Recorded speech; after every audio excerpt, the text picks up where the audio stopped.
Shut up and sit down. तो चलिए आइए अब हम लोग पढ़ते हैं 34.4 डाउरी दहेज के बारे में। How did the practice of dowry start. अब ये जो हम लोग दहेज की बात करते हैं, ये दहेज प्रथा किस तरह से स्टार्ट हुआ था, किस तरह से प्रारंभ हुआ था। In a Hindu marriage a bride is given away by her parents to the bridegroom. Hindu शादियों में जो दुल्हन होती है उसको उसके माता पिता दूल्हे को देते हैं। दिस रिचुअल इज कॉल्ड कन्यादान। अब ये जो परंपरा है, ये जो रीति रिवाज नियम है, इसको कन्यादान कहा जाता है। The word daan stands for an act of handing over something to another person और एन इंस्टीट्यूशन। अब देखिए यहाँ पे जो शब्द है दान, उसका मतलब क्या होता है। आप किसी व्यक्ति को कुछ चीज़ दे रहे हैं या किसी संस्था को कुछ दे रहे हैं। In the case of a marriage, it is the bride or a कन्या who is handed over. जब शादियां होती हैं तो आप कन्या जो कि दुल्हन होती है उसको दान में देते हैं, उसको दूल्हे को देते हैं। The sacred texts have laid down that a दान which is not accompanied by dakshina is incomplete. अब देखिए हमारा जो टेक्स्ट रहा, पवित्र जो हमारे ग्रंथ हैं, उसमें लिखा हुआ है कि अगर आप किसी को दान देते हो तो दान के साथ आपको कुछ दक्षिणा भी देना होगा। दान के साथ अगर दक्षिणा नहीं देते हैं तो वह दान अधूरा होगा। अब यहाँ पे एक शब्द आता है दक्षिणा। The word dakshina is generally interpreted to mean an offering in the form of cash. अब देखिए ये जो शब्द है दक्षिणा, इसका मतलब क्या होता है। आप किसी को नकद कुछ देते हो। Dakshina could well be a token amount of even a rupee.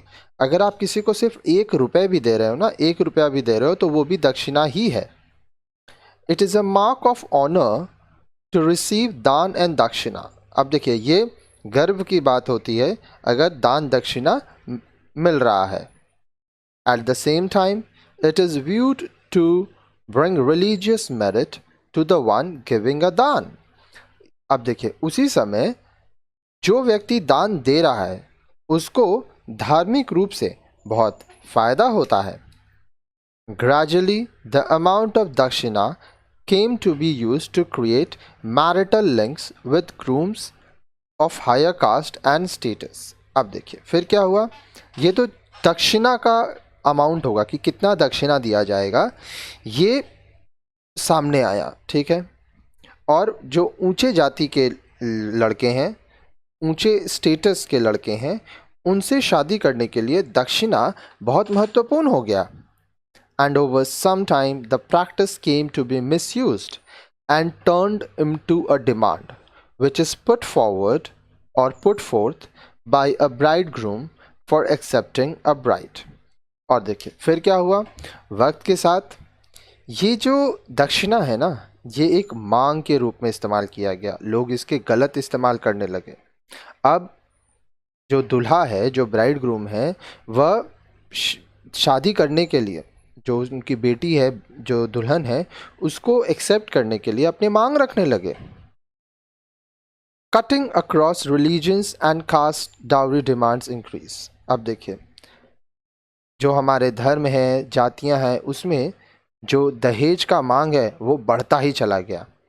To justify their action, those who supported the dowry argued that the system had religious sanction.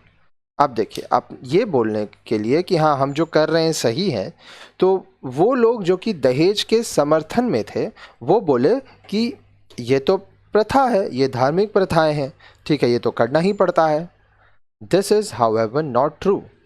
No religion would approve such excesses. हालांकि ये सही नहीं है, कोई भी धर्म इस बात को नहीं कहता है। ठीक है, ये बात मानते हैं कि लड़की को दान में दिया जा रहा है, दान के साथ दक्षिणा भी देना है, तो ठीक है, दक्षिणा 1 रुपया भी हो सकता है, 5,000 भी हो सकता है। अब जब लोग मांगने लगते हैं कि हमको 10 लाख चाहिए, 5 लाख चाहिए, 50 लाख चाहिए, गाड़ी चाहिए, ये चाहिए, वो चाहिए, तो वो सब क्या है, वो सब डाउरी है और इससे बहुत समस्याएं होती हैं। तो अब नेक्स्ट वीडियो में आप देखेंगे व्हाट इज़ डाउरी। अब ये दहेज क्या होता है।